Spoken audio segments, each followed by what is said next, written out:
Good evening, this is Daniel Michael with Shaman Guitars, and this week we will be putting together this blue and black yin and yang style guitar.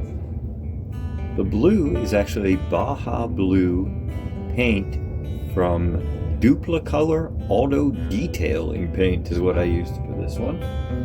And the black is, I believe, of the same brand with the black sparkly. Now the neck will have a much flatter finish to it.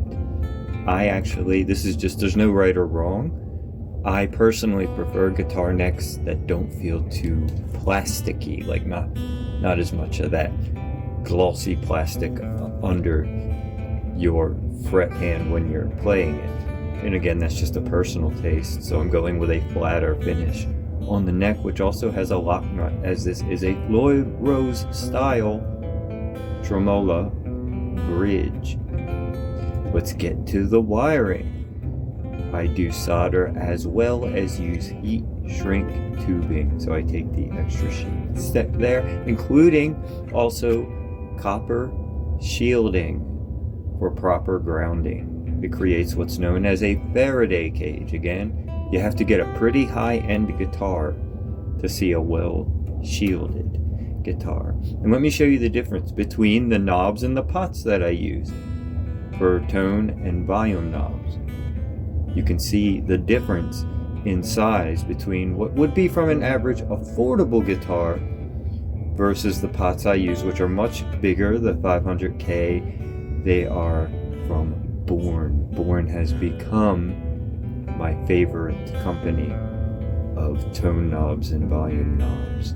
And of course I'll be using most likely the orange drop capacitors or something similar. The jacks I'll be using, that I always use by the way, these are consistent things that I always do.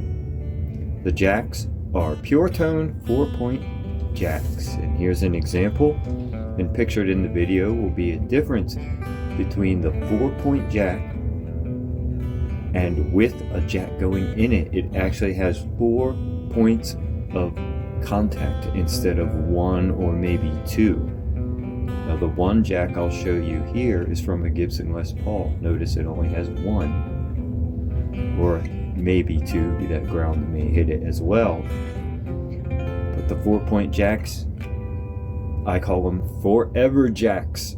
Your grandchildren will be using this thing. A bent out of shape jack is a common service call in a guitar, but you won't get that with the 4-point jacks. But I will say, get a good grip on the instrument when pulling the 1/4-inch cable out, because they do grab on really tight, but they make an excellent connection.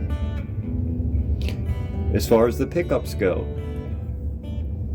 going with a hot rail humbucker. That's right, at the bridge, it's an excellent humbucker. I've had it also historically in some of my other personal guitars, one that I use myself.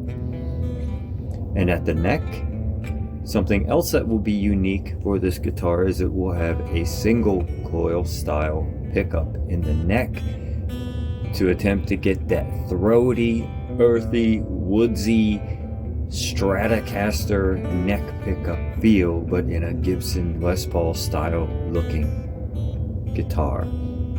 So that's my work for this week, and of course, as I mentioned before, I'm going to be working next. My next step is the copper shielding of all the cavities. Sand them out really good, put the copper shielding in there, and create what's called a Faraday cage. And the Faraday cage, even if you have the worst pickups in a guitar, which these are actually very nice pickups, but even if you don't have good ones, like really cheap single coils that go, the Faraday cage of all that shielding can help reduce buzz 60 to 70%. Anyway, I'm so looking forward to this.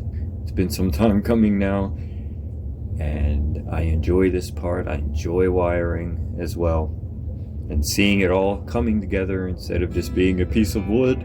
Very soon it will be a musical instrument. Have a great evening, everyone. Thank you. This is Daniel Michael with Shaman Guitar.